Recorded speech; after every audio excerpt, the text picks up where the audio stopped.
ก็ย่างอยู่นี่เด้ว่ะย่างอยู่ไหนเนี้ยอยู่ลงรถยังเกงขาสั้นเสื้อสีเทาๆเกงเคียงเนี้ยเลยหัวเข่าลงข้างล่างเนี่ยแล้วก็มีเสื้อคาดเป็นเสื้อโปโลดอกมีกระดุมอยู่คอเนี่ยเอาไปถอนตรงไหนนี่เด็กข้างทางเนี่ยที่ ตรงที่แปลงผักอ่ะก็แกนั่งรออยู่นั้นแล้วแกมองไปเห็นอยู่ลงรถ แกมาก่อนเขามาแต่เช้าถอนผักชีอ่ะแกว่ามาตั้งแต่ยังบ่ทัน6 โมงเช้าแกว่าพวกทอนนอนนี้หรือแกบอกบ่ได้เป็นตาแดงพวกทอนบ่ได้มานะแดงมาเมื่อเช้ามาย่างอย่างเดียวนะย่างลงรถแล้วก็ย่างไปทางสระแกว่ามันหันหลังย่างไปทางสระพวกทอนบ่ได้อยู่นี่นานแล้วมันไปตั้งนานแล้วมาขับรถอ้อยตะลงนะวะมันย่างอย่างเนี้ยเมื่อเช้าเนี่ยแกยังว่าอยู่ดิเม่นตาแดงเลยอย่าแดงผมเม่นดอกมันเป็นคนนี่แล้วนะหรือพูดเลยเอาเลยบอกว่าโอ้ผู้เฒ่าอยู่บ้านแล้วมั้งผู้เฒ่าอยู่บ้าน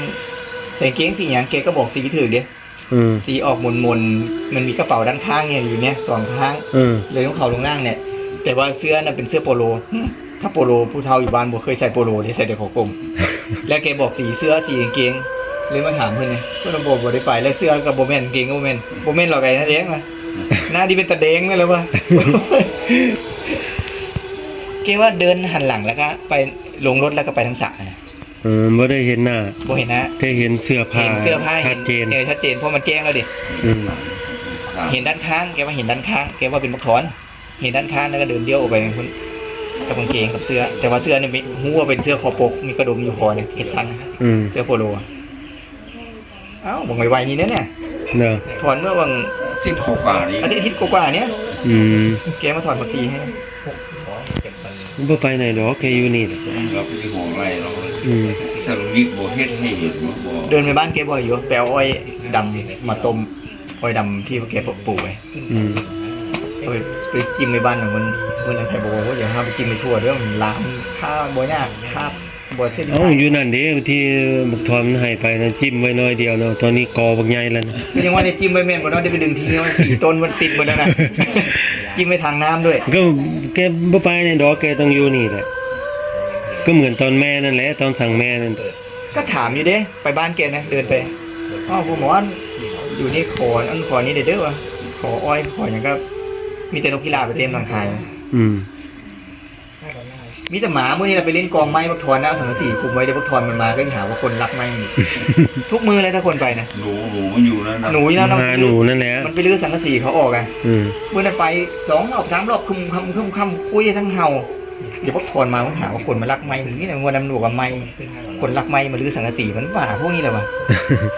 มันเอาสังกะสีคุมไว้แล้วก็ไม้ทับไว้แต่นี่มีหนูแล้วหมา4 ตัวนี่มันชอบหยอกไผ่แล้วถ้าได้กินหนูมันลื้อหมดอ่ะเนี่ยมันก็จะหาว่าคนรักไม่อยู่ที่ไหนมา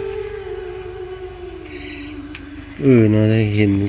คนที่มันเห็นมันก็เห็นเลยแท้ยายแดงหมอเห็นว่ะนึกว่าผมเป็นบักทอนเพราะบักทอนกลับไปนานแล้วดิแล้ววะมันบ่ได้มาหรือเมื่อคืนเนี้ยบ่ได้นอนนี้วันที่นอนเนี่ยไปตั้งแต่ขับรถอ้อยตะลงแล้วมันกลับบ้านเลยว่ะ14 บาทเอามื้อเช้าเนี่ยเดินอยู่เนี่ยมันนะใส่เกงออกสีเทาๆครีมๆนี่แหละพวกแกว่าเกงเหมือนทหารนี่แหละแต่ผมเป็นลายทหาร